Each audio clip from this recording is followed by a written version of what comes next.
နေ့မင်္ဂလာရှိတဲ့နေ့တို့ပဲပြောပြရစီအခုကတော့ဒီမစကားဩဝါဒစကားပြောမှာမဟုတ်ပါဘူးအခုပြောမှာကတော့သူလက်ရှိအခြေအနေနဲ့ကိုက်ညီတဲ့ကျွန်တော်ကိုယ်တိုင်ကျင့်သုံးတဲ့အချက်၃ချက်ကိုလက်ခံနှစ်သက်တယ်ဆိုရင်ကျင့်သုံးနိုင်အောင်လို့မျှဝေမှာဖြစ်ပါတယ်အဲ့တော့ကျွန်တော်ဒီနေ့ဒီနေ့ခေတ်ကာလနဲ့ကိုက်ညီတဲ့အနေထားကိုသုံးသပ်ပြီးတော့ကျွန်တော်ကျေသုံးတဲ့အချက်၃ချက်ရှိပါတယ်။နံပါတ်၁ကတော့ဘာလဲဆိုတဲ့အခါကျတော့ကျမ်းမာရေးကျူးဆိုင်ပါ။ဒီကတော့ကျမ်းမာရေးပါ။အဲ့ဒါကျမ်းမာရေးကျူးဆိုင်ပါ။အဲ့လိုဆိုကျွန်တော်တို့တွေကတကဘာလုံးချင်းချောက်တဲ့ကိုဗစ်တို့ဘာတို့ကိုကြော်ခဲ့ပြီး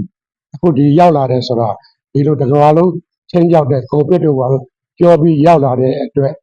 ကျမ်းမာနေကြတဲ့လူတွေဖြစ်နေပါလိမ့်မယ်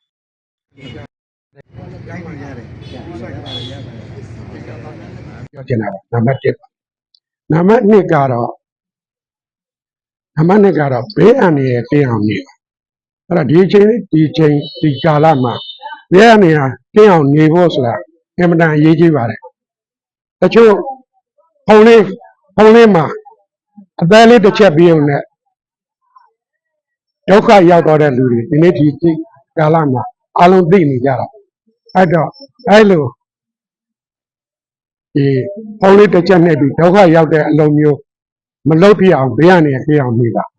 နောက်တစ်ခုကတော့သိတဲ့အတိုင်းပဲသဘာဝဘေးအနေနဲ့ရှိပါတယ်သဘာဝဘေးအနေနဲ့ကတော့ဟာလားရေငင်လေးကြီးကျယ်လောက်ခဲ့တာရေဘေးဖြစ်တာအဲ့လိုဘေးအနေနဲ့ကိုလည်းကြည့်ရှုဆောင်ဟောတာရှောင်ရှားနိုင်ဖို့ကျွန်တော်ကြည့်ကြပါတယ်နံပါတ်3ကတော့ကိုလက်ရှိရောက်နေတဲ့အရွယ်မှာကိုလက်ရှိခုရောက်နေတဲ့အရွယ်မှာအရေးတကြီးလောက်ရမယ်အလုပ်ကိုရွှေ့ဆိုင်မထားပါနဲ့ခုချက်ချင်းလုပ်လိုက်ပါ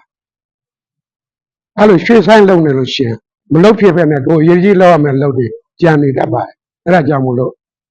အရေးကြီးလောက်ရမယ်လေကိုအရွယ်နဲ့တန်တဲ့အလုပ်ကိုက်ညီမယ်အဲ့ဒါကိုလုပ်ဖြစ်